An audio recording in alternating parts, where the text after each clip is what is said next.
നിങ്ങൾ സംസാരിച്ചിരിക്കെ, ഞാൻ ചായ എടുക്കാം.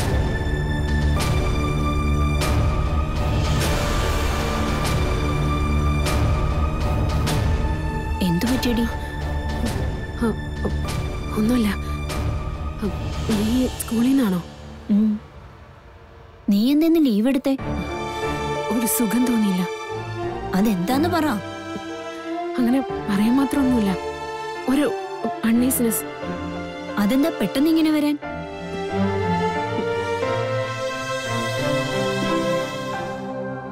ദേവൻ സാറിനെ ഇന്നലെയും കാണാൻ പറ്റിയില്ല അല്ലേ? അതല്ലേ നിന്റെ വിഷമം?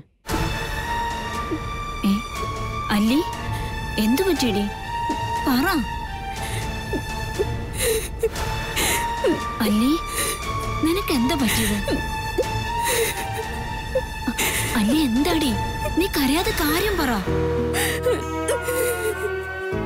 എന്നാ നീ കരയും, നിന്റെ വിഷമം തീരുവോളം കരയും, എന്നിട്ട് പറഞ്ഞാ മതി.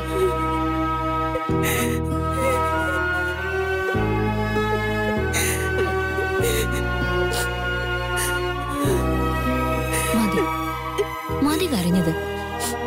ഇനിയെങ്കിലും നീ കാര്യം പറ. നീ വിഷമിക്കാതെ. എന്ത് കാര്യമാണെങ്കിലും നമുക്ക് പരിഹാരം ഉണ്ടാക്കാന്നേ.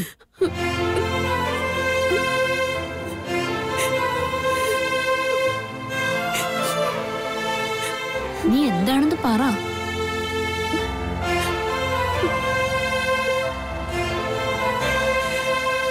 നീ ഇന്നലെ സാറിനെ കണ്ടില്ലേ? അതോ നിങ്ങൾ തമ്മിൽ സംസാരിച്ച് പിണങ്ങിയോ? കാര്യം എന്താന്ന് പറ പെണ്ണേ. ദേവൻ സാറിന്റെ കല്യാണം കഴിഞ്ഞടി. കല്യാണം കഴിഞ്ഞെന്നോ? ദേവൻ സാറിന്റെയോ? അതെ, ഇന്നലെയായിരുന്നു. ഏയ്, അത് സത്യമൊന്നും എനിക്ക് തോന്നുന്നില്ല. ആരാടി നിന്നോട് ഇതൊക്കെ പറഞ്ഞത്? ഞാനവിടെ വീട്ടിൽ ചെന്നപ്പോ ഗംഗ പറഞ്ഞുവല്ല. അവിടെ ഉണ്ടായിരുന്ന ആ പെണ്ണില്ലേ, അവളുമായിട്ടാ കല്യാണം. അത് ശരി, ഗംഗയാണോ ഇതെല്ലാം പറഞ്ഞത്? അവള് പറഞ്ഞ ഉടനെ അതൊക്കെ സത്യമാണെന്ന് നീ അങ്ങ് തീരുമാനിക്കുകയും ചെയ്തു. എടി, അവളെന്തൊക്കെയോ കള്ളക്കഥ ഉണ്ടാക്കി പറഞ്ഞതാ. അയ്യേ, ഇതിനാണോ ഈ കരച്ചിലെല്ലാം കരഞ്ഞത്? അവര് പറഞ്ഞതൊന്നും നുണയായിരിക്കില്ല. അല്ലെങ്കിൽ തന്നെ അവരെന്തിനാ എന്നോട് നുണ പറയുന്നത്? അതും ദേവൻ സാറിന്റെ കാര്യത്തില്. ഞാനും ദേവൻ സാറുമായിട്ട് എന്തെങ്കിലും അടുപ്പുണ്ടെന്ന് അവർക്കറിയില്ലല്ലോ. എന്തോ എനിക്കത്ര വിശ്വാസമില്ല.